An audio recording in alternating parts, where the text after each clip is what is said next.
সদ্য সাবেক রাষ্ট্রপতি মোহাম্মদ শাহাবুদ্দিন চুপ্পুর পদত্যাগের খবর আন্তর্জাতিক গণমাধ্যমে গুরুত্বের সঙ্গে প্রচার হয়েছে। বিবিসি ও রয়টার্স থেকে শুরু করে ভারতীয় প্রায় সব গণমাধ্যমে ঠাঁই পেয়েছে খবরটি। এর মধ্যে হংকং ভিত্তিক চীনা মালিকানাধীন সাউথ চায়না মর্নিং পোস্ট সাবেক রাষ্ট্রপতির পদত্যাগের সঙ্গে পতিত স্বৈরাচার শেখ হাসিনা নির্বাসন থেকে ফেরার ঘোষণাকে যুক্ত করেছে।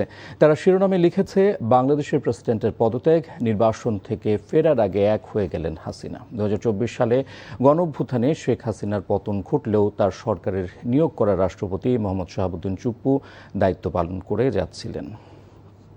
প্রধানমন্ত্রী তারেক রহমান বলেছেন, সেমিকন্ডাক্টর শিল্পকে কাঙ্ক্ষিত লক্ষ্যে পৌঁছে দিতে সরকার সাধ্যমতো পাশে থাকবে। সকালে রাজধানীর নব থিয়েটারে সেমিকন্ডাক্টর সম্মেলন ও বিয়ার সামিটে দেয়া বক্তব্যে এ আশ্বাস দেন তিনি। প্রধানমন্ত্রী বলেন, পোশাক শিল্পের পর সেমিকন্ডাক্টর শিল্প হতে পারে বড় সম্ভাবনাময় খাত। ইফতেখার রেজার রিপোর্ট। জাতীয় সেমিকন্ডাক্টর সম্মেলন ও বিয়ার সামিট, প্রধান অতিথি প্রধানমন্ত্রী তারেক রহমান। অনুষ্ঠানে দেওয়া বক্তব্যে প্রধানমন্ত্রী বলেন, 2030 সালের মধ্যে $1 ট্রিলিয়ন বাজারে প্রবেশ করবে সেমিকন্ডাক্টর। এই বাজারে প্রবেশ হতে পারে বাংলাদেশের জন্য সম্ভাবনার। আপনাদের সেই অদম্য ইচ্ছাকে কাঙ্ক্ষিত লক্ষ্যে পৌঁছে দেবার জন্য সাধ্য এবং সামর্থ্যের সবটুকু দিয়ে ইনশাল্লাহ বর্তমান সরকার আপনাদের পাশে রয়েছে এবং থাকবে। তারেক রহমান বলেন, সেমিকন্ডাক্টর খাতকে জাতীয় অগ্রাধিকার ভিত্তিক খাত হিসেবে বিবেচনা করছে সরকার। জানান, চলতি বাজেটে সেমিকন্ডাক্টর উৎপাদনে কাঁচামাল আমদানিতে শুল্ক প্রত্যাহার করা হয়েছে। আমরা চেষ্টা করেছি এই সেক্টরকে কিভাবে সামনে এগিয়ে নেওয়া যায়, তার জন্য আমরা কতগুলো পদক্ষেপ গ্রহণ করেছি। বিশেষ করে এই বাজেটে সেমিকন্ডাক্টর শিল্প তৈরির সকল কাঁচামালের উপরে সব ধরনের ট্যাক্স বা শুল্ক প্রত্যাহার করা হয়েছে। প্রধানমন্ত্রী বলেন, বিএনপি সরকার স্বনির্ভর, প্রযুক্তি নির্ভর, মেধাভিত্তিক দেশ গড়তে চায়। Iftekhar Reza, NTV news, Dhaka. কোনোভাবেই কাটছে না দেশ জুড়ে চলা তীব্র গ্যাস সংকট। দিনের পর দিন ধরে চলা এই অচলাবস্থার সবচেয়ে বড় ধাক্কা লেগেছে সড়ক পরিবহনে। গ্যাসের চাপ বা প্রেসার না থাকায় রাজধানী ও এর আশপাশের অধিকাংশ সিএনজি ফিলিং স্টেশন এখন পুরোপুরি বন্ধ। আর যে কয়েকটি স্টেশন কোনো মতে সচল রয়েছে, সেগুলোতে জ্বালানি নেয়ার জন্য যানবাহনকে অপেক্ষা করতে হয় দীর্ঘ সারিতে। নাহিদ প্রিন্সের রিপোর্টে বিস্তারিত। রাজধানীর সড়কগুলোতে সিএনজি চালিত যানবাহনের এমন দীর্ঘ সারি এখন নিত্যদিনের দৃশ্য। ঘন্টার পর ঘন্টা লাইনে দাঁড়িয়েও মিলছে না কাঙ্ক্ষিত গ্যাস। মহেশখালীর এলএনজি টার্মিনালের ত্রুটি যেন স্থবির করে দিয়েছে গোটা রাজধানীকে। দীর্ঘ প্রতীক্ষার পর গ্যাস না পেয়ে চরম ক্ষোভ আর হতাশায় দিন পার করছেন চালক ও পরিবহন শ্রমিকরা। আয় রোজগার কমে যাওয়ায় সংসার চালানোই দায় তাদের। বাইরেছি 9টার দিকে আয় যে গ্যাসের সিরিয়াল মাত্র এই যে 28 টাকার গ্যাস ঢুকছে। ইনকাম তো নাই, গ্যাস লইতে লইতে মনে করেন 2বার সিরিয়াল দিলে 6 ঘন্টা 7 ঘন্টা 46 টাকার গ্যাস ঢুকে পরে আর গাড়ি চালাইতে রেডি বন্ধ করে দিছি। শুধু লাইনের ভোগান্তি নয়, গ্যাসের অভাবে রাজধানীর বেশ কিছু ফিলিং স্টেশন পুরোপুরি বন্ধ করে দিতে বাধ্য হয়েছেন মালিকপক্ষ। আর যে কয়েকটি স্টেশন কোনো মতে চালু আছে, সেখানেও নেই পর্যাপ্ত প্রেসার। সংশ্লিষ্টরা বলছেন, স্বাভাবিক সময় যেখানে প্রতি বর্গ ইঞ্চিতে 15 PSI প্রেসারে গ্যাস সরবরাহ করা হতো, সেখানে এখন তা নেমে এসেছে মাত্র 2 PSI-তে। আমাদের তো প্রেশার কম, লাইনে চাপ কম, এই জন্য অত ঢোকে না। যার ঢোকার কথা 300 টাকা, তার ঢুকতেছে 100 টাকা। আমরা যতক্ষণ চালাইতে পারি অতক্ষণ চালাবো। যদি আরো একটু কমে যায় তাহলে অটো বন্ধ হয়ে যাবে আমাদের মেশিন। একদিকে বাসাবাড়ির হাঁসফাঁস, অন্যদিকে কলকারখানা আর পরিবহনের এই স্থবিরতা কবে কাটবে, সেই উত্তর জানা নেই কারোরই। Nahid Prince, NTV news, Dhaka. দিনাজপুর ও ঝিনাইদহ সীমান্ত দিয়ে ভারতীয় 15 নাগরিককে পুশিনের চেষ্টা করে বিএসএফ। এ সময় বিজিবির প্রতিরোধে সেই চেষ্টা ব্যর্থ হয়। এ ঘটনায় সীমান্তে বিজিবি ও বিএসএফের সংখ্যা বৃদ্ধি করায় এলাকায় আতঙ্ক বিরাজ করছে। দিনাজপুরের বিরামপুর উপজেলার বিজিবি কমান্ডার জানান, ভোরে সীমান্তের ওপারে ভারতীয় শ্রীরামপুর এলাকা দিয়ে পুশিনের চেষ্টা করে বিএসএফ। বিজিবি সদস্য ও গ্রামবাসীর কঠোর বাধায় সীমান্তে ঠেলে দেওয়া নিজ দেশের নাগরিকদের সরিয়ে নেয় বিএসএফ সদস্যরা। এদিকে ঝিনাইদহের মহেশপুর সীমান্ত দিয়ে 6 জনকে পুশিনের চেষ্টা রুখে দিয়েছে বর্ডার গার্ড বাংলাদেশ। ভোরে উপজেলার সামন্তা সীমান্তে এই পুশিন চেষ্টা চালায় বিএসএফ। বিষয়টি বিএসএফকে অবগত করা হয়েছে বলে জানিয়েছে বিজিবি।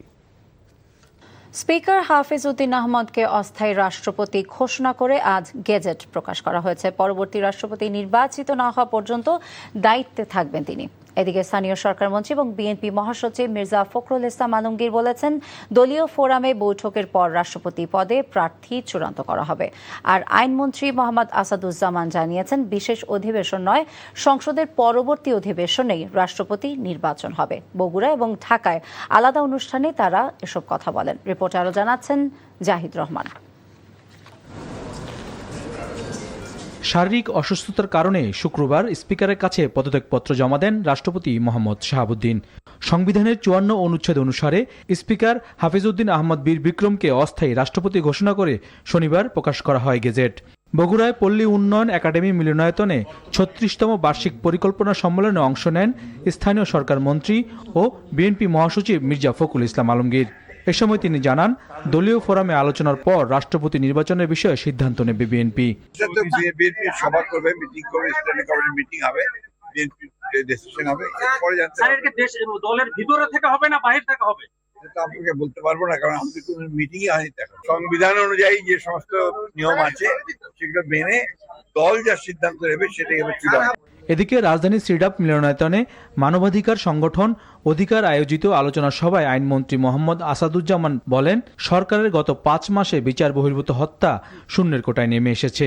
কথা বলেন পরবর্তী রাষ্ট্রপতি নির্বাচন নিয়েও। ২৪শে জুলাই, আগস্ট, সেপ্টেম্বর, অক্টোবর, ২৪শে অক্টোবর পর্যন্ত আমাদের হাতে সময় আছে। সুতরাং বিশেষ অধিবেশন ডাকার মতো কোনো পরিস্থিতি এখন তৈরি হয়নি। যেহেতু ৬০ দিনের মধ্যে আমাদের ১৫ জুলাই থেকে ৬০ দিনের মধ্যে আমাদের পরবর্তী অধিবেশন হওয়ার কথা সাংবিধানিকভাবে, আশা করি সেই অধিবেশনেই এটা নিষ্পত্তি করা সম্ভব হবে। রাজধানীর শেরেবাংলা নগর জিয়া উদ্যানে রাষ্ট্রায়ত্ত ১২ প্রতিষ্ঠানে নবনিযুক্ত চেয়ারম্যানদের নিয়ে শহীদ রাষ্ট্রপতি জিয়াউর রহমান ও সাবেক প্রধানমন্ত্রী মরহুমা বেগম খালেদা জিয়ার সমাধিতে শ্রদ্ধা জানান বিএনপির সিনিয়র যুগ্ম মহাসচিব রুহুল কবির রিজভী। সদ্য সাবেক রাষ্ট্রপতির বিচারে বিভিন্ন রাজনৈতিক দলের দাবির বিষয়ে বিএনপির অবস্থান দলীয় ফোরামের সিদ্ধান্তের উপর নির্ভর করে বলে জানান তিনি। উচ্চতর নীতি নির্ধারণী ফোরাম আছে, নির্বাহী কমিটি আছে। Zahid Rahman, NTV news, Dhaka. সংসদে বিরোধী দলীয় নেতা এবং জামায়াতে ইসলামের আমির ডাক্তার শফিকুর রহমান অভিযোগ করেছেন, দলীয়করণ এবং দুর্নীতি আবারও ছড়িয়ে পড়ছে। গণভোটের রায় বাস্তবায়ন এবং জুলাই সনদ মেনে না নিলে বৃহত্তর আন্দোলনের হুঁশিয়ারিও দেন তিনি। শনিবার সিলেটে ১১ দলীয় ঐক্যের সমাবেশে তিনি এসব কথা বলেন। রিপোর্টে আরও জানাচ্ছেন আনিস রহমানের ক্যামেরায় আরও জানাচ্ছেন সজল ছত্রী। বিভাগীয় সমাবেশ উপলক্ষে তীব্র গরম উপেক্ষা করে খণ্ড খণ্ড মিছিল নিয়ে ১১ দলের নেতাকর্মীরা জড়ো হন সিলেট সরকারি আলিয়া মাদ্রাসা মাঠে। দুপুর ২টায় শুরু হওয়া সমাবেশে সভাপতিত্ব করেন এলডিপি সভাপতি অলি আহমদ বীর বিক্রম, এনসিপির আহ্বায়ক ও বিরোধী দলীয় চিফ হুইপ নাহিদ ইসলাম, খেলাফত মজলিসের আমির মাওলানা মামুনুল হক, জাকপা মুখপাত্র রাশেদ প্রধান সহ ১১ দলের শীর্ষ নেতারা বলেন, গণভোটের রায় বাস্তবায়ন না হলে সরকার ক্ষমতায় থাকতে পারবে না। এই বিএনপি গত ১৬ বছর ধরে সংস্কারের মূলা ঝুলিয়ে ৩১ দফার মূলা ঝুলিয়ে জনগণের সাথে প্রতারণা করেছে। ফলে জনগণের মধ্যে যে নতুন আস্থা তৈরি হয়েছিল সেই আস্থা তারেক রহমানের সরকার ধরে রাখতে পারবে না।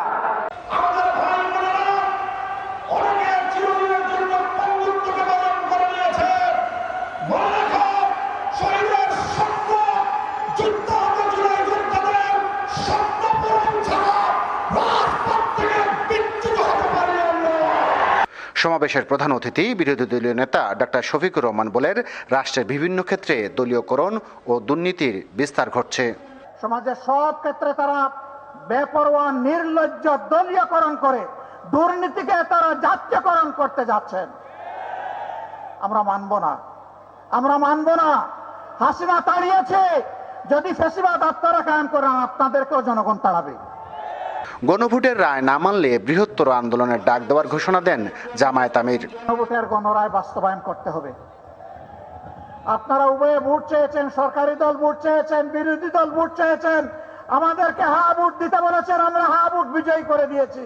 এখন আমাদের হা ভোটের বাস্তবায়ন দেখতে চাই। এখন কোন ধানাই ফালাই মানি না। গণভোটের রায় বাস্তবায়ন, সংবিধান সংস্কার, পলাতক শেখ হাসিনা ও তার সহযোগীদের বিচার দাবিতে বিভাগীয় সমাবেশের আয়োজন করে ১১ দল। সজল ছত্রী, এনটিভি নিউজ, সিলেট। জুলাইকে কোনো রাজনৈতিক বা ব্যক্তির স্বার্থে ব্যবহার করা উচিত হবে না বলে মন্তব্য করেছেন প্রধানমন্ত্রীর প্রতিরক্ষা বিষয়ক উপদেষ্টা অবসরপ্রাপ্ত ব্রিগেডিয়ার জেনারেল শামসুল ইসলাম। রাওয়া আয়োজিত ফিরে দেখা জুলাই 2024 অনুষ্ঠানে তিনি একথা বলেন। জুলাই নিয়ে যেন কোনো প্রকার বিতর্ক তৈরি না হয় সে বিষয়ে সবাইকে সতর্ক থাকার আহ্বান জানান জুলাই শহীদের স্বজন এবং আহতরা। নজরানা চৌধুরীর রিপোর্ট। তোমার জন্য আপত্তি নাই অথই সাগর পাড়ি, যুদ্ধ হলে আবার আমি যুদ্ধে যেতে পারি। 24 জুলাই আন্দোলনে ছাত্র জনতার সাথে যোগ দিয়েছিল অবসরপ্রাপ্ত সেনা সদস্যরা, যা সেই সময় আন্দোলনে নতুন মাত্রা যোগ করে। তুমি আমার রক্ত স্রোতে দারুণ গরিমা। জুলাই আন্দোলনের 2 বছর পূর্তি উপলক্ষে রাওয়া আয়োজন করে ফিরে দেখা জুলাই 2024, যেখানে যোগ দেন জুলাই শহীদদের পরিবারের সদস্য এবং জুলাই যোদ্ধাগণ। জুলাইয়ের চেতনা ধীরে ধীরে ম্রিয়মান হচ্ছে বলে এ সময় অভিযোগ করেন তারা। আপনারা যেভাবে জুলাইতে সকল কিছু নিয়ে নেমে এসেছিলেন, আবারও সকল কিছু নিয়ে নেমে আসেন এই শহীদ পরিবার এবং আহতদের পাশে দাঁড়ানোর জন্য। জুলাইকে যদি আমরা স্বীকৃতি দিতে চাই, পদাধিকার বলে দেশের প্রধানমন্ত্রী জুলাই স্মৃতি শহীদ ফাউন্ডেশনের চেয়ারম্যান সবসময় থাকবে। আমি চেয়েছিলাম সমাজের মাধ্যমে আমি পরবর্তী বাংলাদেশটা দেখবো, আসলে আমার দেখাটা আর হয় না। অনুষ্ঠানে উপস্থিত প্রধানমন্ত্রীর প্রতিরক্ষা বিষয়ক উপদেষ্টা বলেন, জুলাইকে অবজ্ঞা করে দেশকে এগিয়ে নিয়ে যাওয়া সম্ভব নয়। মুক্তিযুদ্ধ ও জুলাইয়ের চেতনাকে ধারণ করে সংবিধান মেনে বাংলাদেশ সশস্ত্র বাহিনী নিজেদেরকে আরও যুগোপযোগী করে গড়ে তুলবে বলেও আশাবাদ ব্যক্ত করেন তিনি। ভবিষ্যৎ আমাদের সশস্ত্র বাহিনীকে কোনো দলীয় সংকীর্ণ রাজনৈতিক হাতিয়ার হিসেবে ব্যবহার করতে দেওয়া হবে না। জুলাইয়ের সেই ত্যাগ এবং সাহসের শিক্ষা আমাদের এই অঙ্গীকারকে আরো সুদৃঢ় করেছে। জুলাইয়ের চেতনা কোনো রাজনৈতিক বা ব্যক্তিগত স্বার্থে ব্যবহার করা উচিত নয়। মেজর সিনহা হত্যা মামলার রায় দ্রুত কার্যকর করার জন্য সরকার কাজ করছে বলেও জানান প্রধানমন্ত্রীর এই উপদেষ্টা। নজরানা চৌধুরী, এনটিভি নিউজ, ঢাকা। প্রকৃত সাংবাদিকদের নিবন্ধন না হলে অপসাংবাদিকতা রোধ করা সম্ভব নয় বলে মন্তব্য ঢাকা রিপোর্টার্স ইউনিটি ডিআরইউ সভাপতি আবু সালেহ আকুন। সকালে ডিআরইউ মিলনায়তনে বেসরকারি টেলিভিশন চ্যানেলের চিফ রিপোর্টার্সদের সাথে মতবিনিময়ে তিনি একথা বলেন। আলোচনায় বক্তারা বলেন, ফেসবুক সাংবাদিকতা এবং ভুইফোর সাংবাদিকদের দৌরাত্ম্য ঠেকাতে ডিআরইউ সহ সাংবাদিক সংগঠনগুলোকে ভূমিকা রাখতে হবে। ডিআরইউর সদস্য পদ দেওয়ার ব্যাপারে রাজনৈতিক পরিচয় বিবেচনায় না নেয়ার আহ্বান জানান জ্যেষ্ঠ সাংবাদিকরা। ওয়েস্ট বোর্ড না থাকায় টেলিভিশন সাংবাদিকদের বেতন ন্যূনতম 35,000 করতে টেলিভিশন মালিকদের প্রতি আহ্বান জানান ডিআরইউ সভাপতি। মার্কেন্টাইল ব্যাংক অর্থনীতির খবর। মার্কিন যুক্তরাষ্ট্র যে অভিযোগে নতুন শুল্ক আরোপ করেছে তা ভিত্তিহীন বলে মন্তব্য করেছেন বাণিজ্যমন্ত্রী খন্দকার আব্দুল মুক্তাদির। সিলেটের শাহজালাল বিজ্ঞান এবং প্রযুক্তি বিশ্ববিদ্যালয় অডিটোরিয়ামে রাইজ অ্যান্ড ইউরো কিডস স্কুলের বার্ষিক দিবস ও স্নাতক অনুষ্ঠানে তিনি এসব কথা বলেন। মন্ত্রী বলেন, দেশে বর্তমানে ইউরিয়া সারের পর্যাপ্ত মজুত রয়েছে, তাই সার সংকট বা সরবরাহ নিয়ে কৃষকদের দুশ্চিন্তার কোনো কারণ নেই। যে অভিযোগের উপর ভর করে এটি করা হয়েছে সেই অভিযোগটার কোনো ভিত্তি নাই। এখন যে শুল্কটা ধার্য করা হয়েছে সেটা সেই একই পরিমাণ। তার মানে এই গতকাল যে অবস্থা ছিল এবং আগামীকাল যে শুল্কের পরিস্থিতি সেটা সংখ্যাগত কোনো তারতম্য নাই।